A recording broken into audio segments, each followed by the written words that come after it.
வணக்கம். இன்னைக்கு உங்களுக்காக கதை சொல்ல வந்திருப்பது வியல் உங்கள் சகி. இன்னைக்கு நாம பார்க்க போற கதையின் பெயர் கோதாவரி பாட்டி. கதைக்குள்ள போலாமா? அம்மா வாங்கம்மா. தம்பி ராஜேஷ் வாடா. எப்படி இருக்கிற? மல்லிகாவை கூட்டிட்டு வந்திருக்கலாம்ல என்று கூறிக்கொண்டே பரபரப்பாக ஓடி வந்தாள் தமயந்தி. 80 வயதிலும் தள்ளாட்டம் இல்லாமல் தனது பேத்தியை பார்க்க கும்பகோணத்தில் இருந்து தனது மகனுடன் மகளின் வீட்டிற்கு வந்து இறங்கினாள் கோதாவரி பாட்டி. அடியே தமயந்தி கண்ணு, எப்படி ஆத்தா இருக்கிற? என் பேத்தி முழுகாம இருக்கிறான்னு கேள்விப்பட்டதும் எனக்கு அங்க இருப்பே கொள்ளல. அதுதான் ஓடி வந்துட்டேன். எங்க என் பேத்தி என்று தேடினாள் அந்த பாட்டி. அவ உள்ள படுத்துட்டு இருக்கிறாமா. மயக்கமா இருக்குன்னு படுத்துக்கிட்டே தான் இருக்கிறா. அதெல்லாம் ஒரு 3 மாசத்துக்கு அப்படிதான் இருக்கும். ரொம்ப வாந்தி எடுக்கிறாளா என்ன? இல்லம்மா, கொமட்டுது அவ்வளவுதான். எப்பயாவது வாந்தியும் எடுக்கிறா. மொத பிரசவம் இல்ல, அப்படிதான் இருக்கும். சரி, நான் போய் என் பேத்திய பாக்குறேன் என்று உள்ளே சென்றாள். தனது மாமாவும் பாட்டியும் தன்னை பார்க்க வந்திருக்கிறார்கள் என்று தெரிந்ததும் லலிதா மெதுவாக எழுந்து அமர்ந்தாள். வாங்க பாட்டி, வாங்க மாமா. அத்தை வரலையா என்று மெலிதாக கேட்ட தனது பேத்தியை பார்த்து, என்னடி என்னவோ சீக்காளி மாதிரி அப்படி பேசுற? என் கண்ணு ஏன் இப்படி ரொம்ப மெலிஞ்சு கிடக்க என்று அவள் அருகில் அமர்ந்தாள் பாட்டி. அம்மாடி ரொம்ப முடியலையாம்மா என்று தனது கையில் இருந்த பேக்கை அவள் கையில் கொடுத்தான் ராஜேஷ். இந்தா, இதுல பழம், மாங்காய், உனக்கு பிடிச்ச ரவா லட்டு, ஜாங்கிரி எல்லாம் இருக்கு. இதெல்லாம் உங்க பாட்டியும் உங்க அத்தையும் செஞ்சது. உனக்கு கொடுக்க சொல்லி உங்க அத்தை கொடுத்து விட்டா என்றான் ராஜேஷ். இதெல்லாம் இப்ப என்னால சாப்பிட முடியாது மாமா. இந்த வாசனையே கொமட்டுது. இப்ப அப்படிதான் இருக்கும். பலகாரம்லாம் அப்புறமா சாப்பிடலாம், முதல்ல பழங்க நிறைய சாப்பிடு என்று கூறிவிட்டு தனது அக்கா அழைக்கவே வெளியே போனான் ராஜேஷ். இந்த ராஜேஷ், காப்பி குடி என்று அவனுக்கு ஒரு கப்பை நீட்டினாள் தமயந்தி. ஆமா அக்கா, மாமா எங்க? அவர் ஏதோ வேலை விஷயமா பெங்களூர் போயிருக்காருடா. வர 4 நாள் ஆகும். அடடா, சரி, நான் இன்னைக்கே கிளம்பணும்.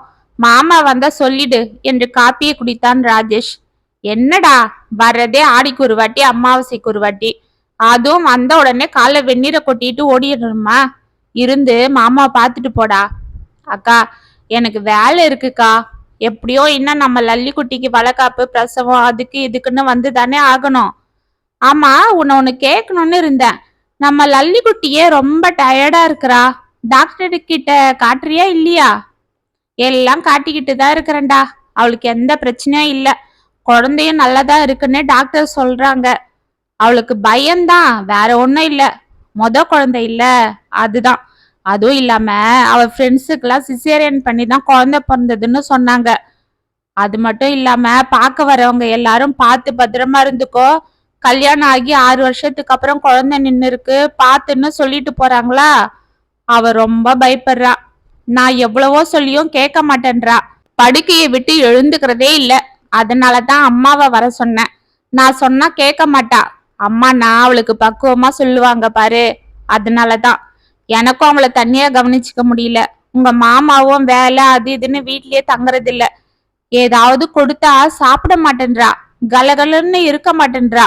இப்படி இருந்தா குழந்தை எப்படி ஆரோக்கியமா இருக்கும்? மாப்பிள்ள வேற டெய்லி ஹைதராபாத்ல இருந்து போனை போட்டு அவ சாப்பிட்டாளா, டாக்டர் கிட்ட கூட்டிட்டு போனீங்களான்னு கேட்டுட்டே இருக்கிறாரு. இவ சாப்பிடாம அடம் பிடிக்கிறா. எழுந்து நடமாட கூட மாட்டேன்றா. இதெல்லாம் நான் அவர்கிட்ட எப்படி சொல்றது? சொன்னா அவரும் பயப்படுவாரு. ஆமா, லலிதா வீட்டுக்காரு இப்ப இங்க இல்லையா? இல்ல, போன வாரம் தான் அவருக்கு ஹைதராபாத்துக்கு மாத்தினாங்க. இவளை கூட்டிட்டு போக முடியாதுன்னு இங்க என்கிட்ட விட்டுட்டு அவர் மட்டும் போனாரு. குழந்தை பிறந்ததும் அப்புறமா கூட்டிட்டு போறேன்னு சொல்லிட்டாரு. இவ பண்ற கூத்துக்கு நார்மல் டெலிவரி ஆகுமான்னு தெரியல. கவலைப்படாத, அதெல்லாம் நல்லபடியா குழந்தை பிறக்கும். அப்படியே சிசேரியன்னா கூட என்ன, இந்த காலத்துல அதெல்லாம் சாதாரணம். அது நமக்கு தெரியுது. ஆனா அவ ரொம்ப பயப்படுறா. உனக்கே தெரியும், சின்ன வயசுல இருந்து ஒரு ஊசி போட்டுக்க கூட எப்படி அமக்கலம் பண்ணுவான்னு. ரொம்ப பயந்தாங்குழிடா அவ.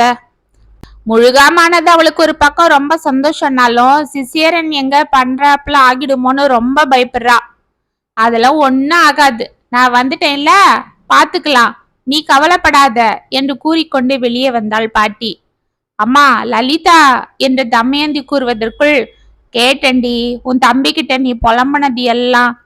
நான் அந்த காலத்துல பிரசவம் பாக்குறதையே தொழிலா வச்சிட்டு இருந்தவ. நம்ம ஊர்ல எந்த பொண்ணுக்கு பிரசவம்னாலும் என்னதான் கூப்பிட்டு விடுவாங்க. வீட்லயே வச்சு அவங்களுக்கு பிரசவம் பார்த்துடுவேன். எப்படிப்பட்ட சிக்கலான பிரசவமா இருந்தாலும் என் கைப்பட்டா சுலபமா ஆகிடும். நம்ம ஊர் பக்கம் பேசிப்பாங்களே, உனக்கு தெரியாதா? இப்பதான் எல்லாரும் ஆஸ்பத்திரி மாத்திரை மருந்துன்னு ஓடுறீங்க. அந்த காலத்துல நாங்க கை வைத்தியத்திலேயே எல்லா நோயும் குணமாக்கிட்டு இருந்தோம். இப்பதான் எனக்கு வயசானதுக்கு அப்புறம் இந்த வேலைய பாக்குறது இல்ல. ஏதோ கேக்குறவங்களுக்கு மட்டும் கை வைத்தியம் சொல்லிட்டு இருக்கிறேன். தெரியுமா, அதனாலதான் உங்களுக்கு வர சொன்னேன். அன்று மாலை ராஜேஷ் ஊருக்கு கிளம்பியதும் பாட்டி லலிதாவிடம் பேசிக்கொண்டு அவளது பக்கத்தில் அமர்ந்திருந்தாள். தமயந்தி உள்ளே வந்து, லலிதா எழுந்துடு, ஜூஸ் குடி என்று ஜூஸை அவளிடம் நீட்டினாள்.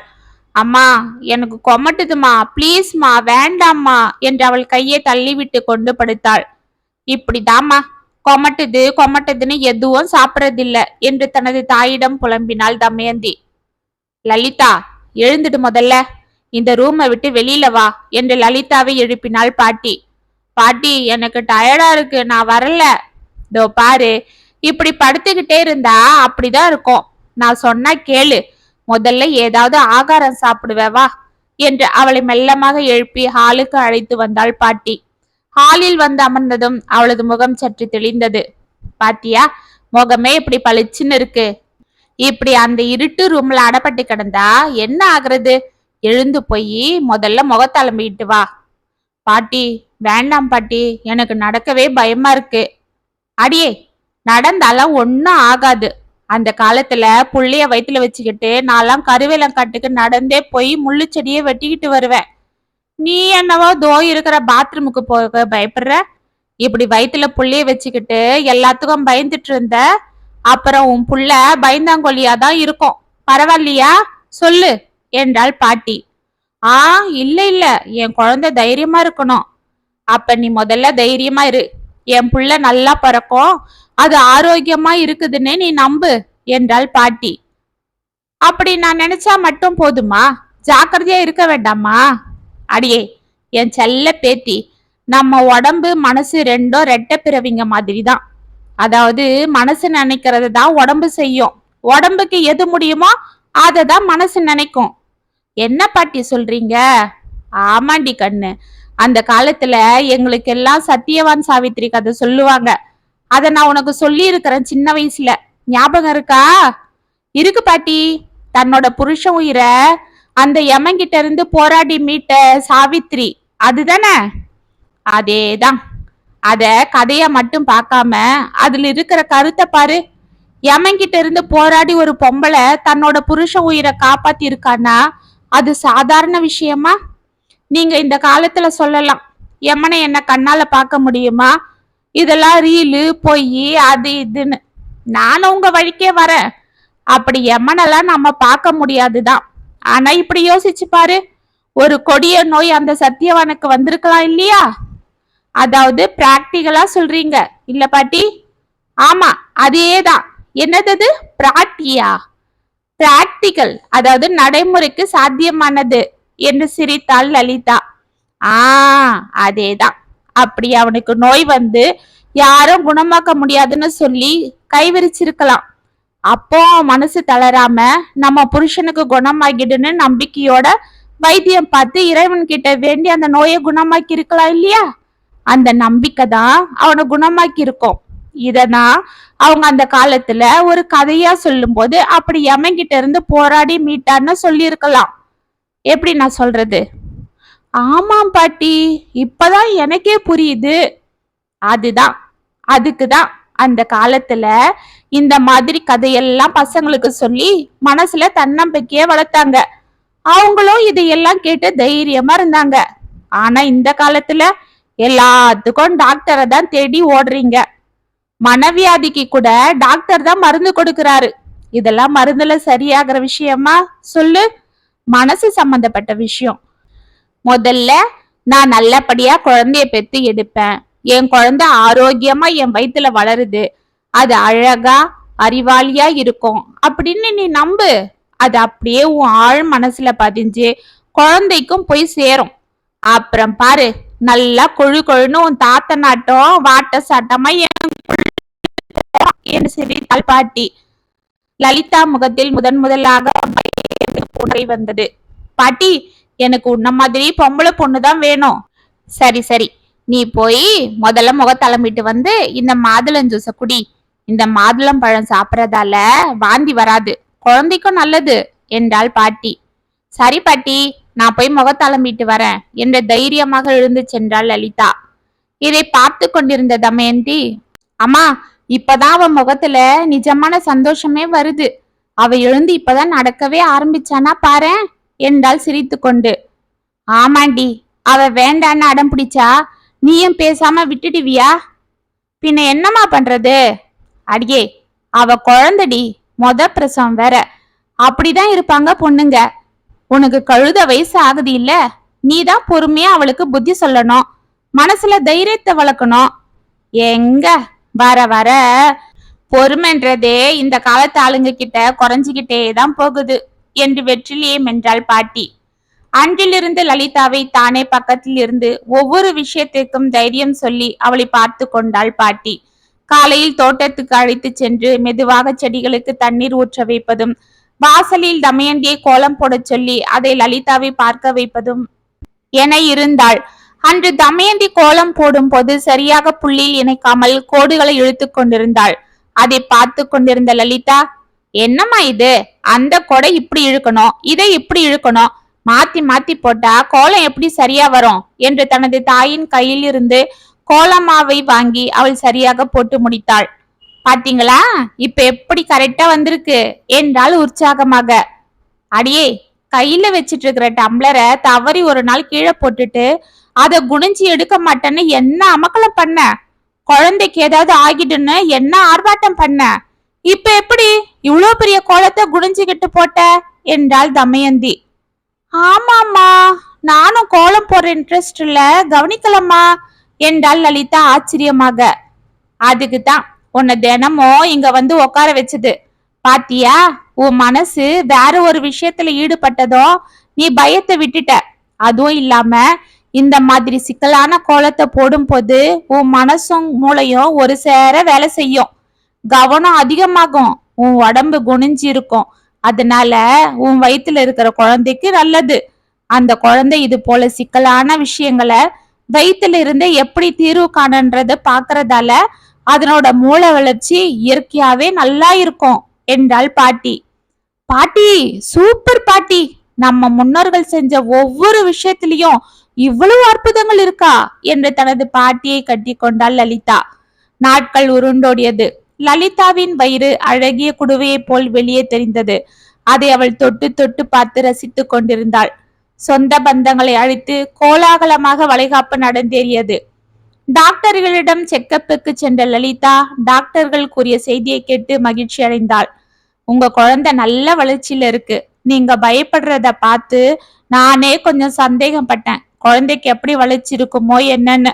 பரவாயில்ல, குழந்தைய நல்லா இருக்கு, நீங்களும் ரொம்ப தெளிவாதான் இருக்கீங்க என்று சிரித்தாள் டாக்டர். பிரசவத்திற்கு நாட்கள் நெருங்கி கொண்டிருந்தது. லலிதா மீண்டும் நடுங்க ஆரம்பித்தாள். இதை கவனித்த பாட்டி, லலிதா, என்ன படுத்துட்டு இருக்கிற? வா, வந்து என் கூட கல்லாங்க ஆடுவ, வாமா என்ற கையில் 5 சிறிய கருங்கல்லை வைத்து கொண்டிருந்தாள்.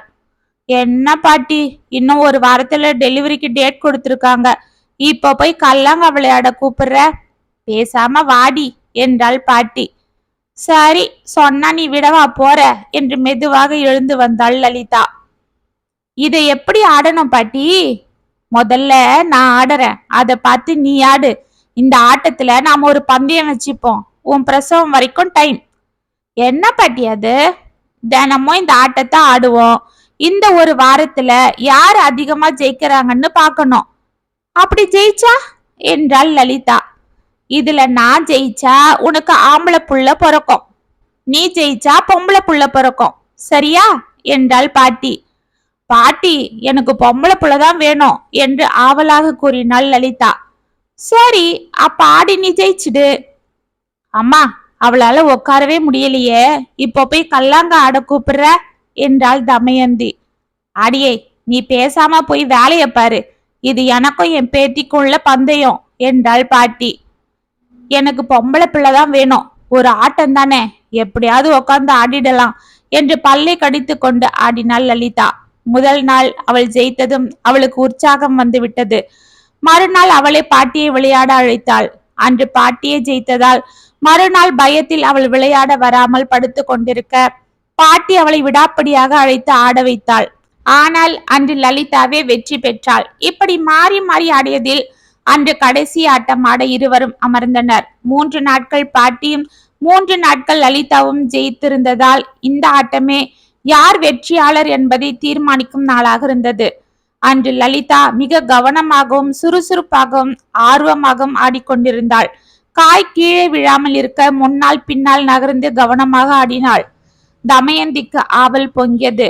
லலிதா ஆடி முடித்ததும் பாட்டி ஆடினாள். கடைசி நேரத்தில் காயை தவறவிட்ட பாட்டி தோற்று போனாள். லலிதாவிற்கு உற்சாகம் பொங்க கைகளை தட்டி ஆட்டம் போட்டாள். அவள் முகம் மகிழ்ச்சியில் பூரித்தது. அதை பார்த்த தமயந்தியும் பாட்டியும் சிரித்தனர். பாட்டி பாத்தீங்களா, நான் தான் ஜெயிச்சேன், நான் ஆசைப்பட்டது மாதிரி பொண்ணுதான். ஆமாண்டி என் ராசாத்தி என்று அவளை பார்த்து பூரித்து கொண்டிருந்தாள் பாட்டி. ஆ என்று லலிதா இடுப்பை பிடித்து கொண்டு கீழே சாய்ந்தாள். என்னம்மா என்ன ஆச்சு என்று தமயந்தி அலறினாள். உள்ளிருந்த லலிதாவின் தந்தை அரவிந்தன் ஓடி வந்தார். என்னம்மா என்ன என்று அவரும் அலற பாட்டி லலிதாவின் உச்சந்தலையை மோர்ந்து பார்த்தாள். ஒண்ணுமில்ல, பதறாதீங்க, அவளுக்கு பிரசவ வலி வந்துடுச்சு, சீக்கிரமா ஆஸ்பத்திரிக்கு கிளம்புங்க என்றாள். ஓ மை காட் என்று கூறிக்கொண்டே அரவிந்தன் காரை எடுக்க வெளியே ஓடினார். பாட்டி ஓடி சென்று பூஜை அறையிலிருந்து விபூதியை எடுத்து வந்து லலிதா நெற்றியில் வைத்து ஒத்த ஆளா போய் 2 ஆளா திரும்பி வரணும் என்று ஆசிர்வதித்தாள். 1 மணி நேரத்தில் தமயந்தி கையில் அழகான பெண் குழந்தை எடுத்து வந்து தந்தார் டாக்டர். லலிதா மெல்லமாக எழுந்து அமர்ந்தாள். பாட்டி அவளை அன்போடு தடவி கொடுக்க அவள் முகத்தில் ஒரு நிம்மதி பெருமூச்சு வந்தது. நார்மல் டெலிவரி, உங்க பொண்ணு குழந்தையும் நல்லா இருக்காங்க என்றாள் டாக்டர் சிரித்து கொண்டு.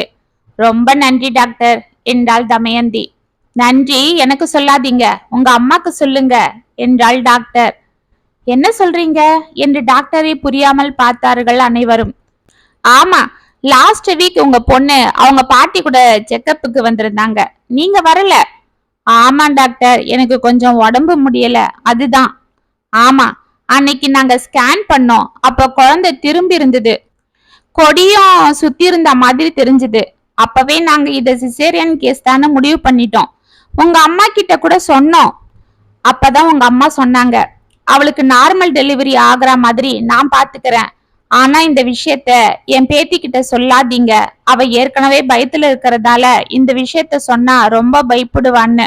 அதே போல அவங்க சொன்ன மாதிரியே இந்த கேஸ் மெடிக்கல் மிராக்கிளா நாங்க எதிர்பார்க்காம நார்மல் டெலிவரி ஆகிடுச்சு. எப்படி பாட்டி இத சாதிச்சிங்க என்றாள் டாக்டர் பாட்டியை பார்த்து கொண்டு. அதுதான் இந்த கல்லாங்காட்டம் போட்டியே. என் பேத்திக்கு இந்த விஷயத்த சொன்னா பயப்படுவா, அதுக்கான ஒரு பயிற்சி இருக்கு. இது முன்ன பின்ன இடுப்ப வளைச்சி குனிஞ்சு நிமிர்ந்து செய்யறது. அப்படி தாய் அசையும் போது குழந்தை உள்ள திரும்பும். இப்ப கூட ஆஸ்பத்திரியில பிரசவத்துக்கு முன்னாடி அப்படியே சொல்றாங்களே, அதுதான். அதை செஞ்சா எப்படிப்பட்ட சிக்கலும் சரியாகிடும். ஆனா அத நான் சொன்னா அவளுக்கு விஷயம் தெரிஞ்சிடும். அதனாலதான் விஷயத்த சொல்லாம அவளை எப்படி குனிஞ்சி நிமித்தி இந்த உடற்பயிற்சியை செய்ய வைக்கிறதுன்னு யோசிச்சேன். அப்பதான் இந்த கல்லாங்க ஆட்டம் ஞாபகத்துக்கு வந்தது. அதை விளையாடும் போது அந்த கல்லு கீழே விழாம பிடிக்க அவ தன்ன அறியாம முன்ன போறதும் குனிஞ்சி நிமிரதுன்னு செஞ்சா. இவளை சாதாரணமா ஆட கூப்பிட்டா வரமாட்டான்னு தான் ஒரு போட்டி வச்சு கூப்பிட்டேன் என்றாள் பாட்டி. அதனோட ரிசல்ட் தான் இந்த குழந்தை என்றாள் லலிதா தன் அன்பு பாட்டியை கட்டி கொண்டு. அனைவரும் சிரித்து மகிழ்ந்தனர். இத்துடன் கோதாவரி பாட்டி கதை முற்றம். உங்களுக்காக எழுதின இந்த கதை உங்களுக்கு பிடிச்சிருந்தா கமெண்ட்ஸ்ல சொல்லுங்க, லைக் பண்ணுங்க, ஷேர் பண்ணுங்க, மறக்காம சப்ஸ்கிரைப் பண்ணிக்கோங்க. மீண்டும் நாளைக்கு வேற ஒரு சுவாரஸ்யமான கதையோட உங்களை சந்திக்கிறேன். அது வரைக்கும் இணைப்பிலே இருங்க. இப்படிக்கு வியல் உங்கள் சகி.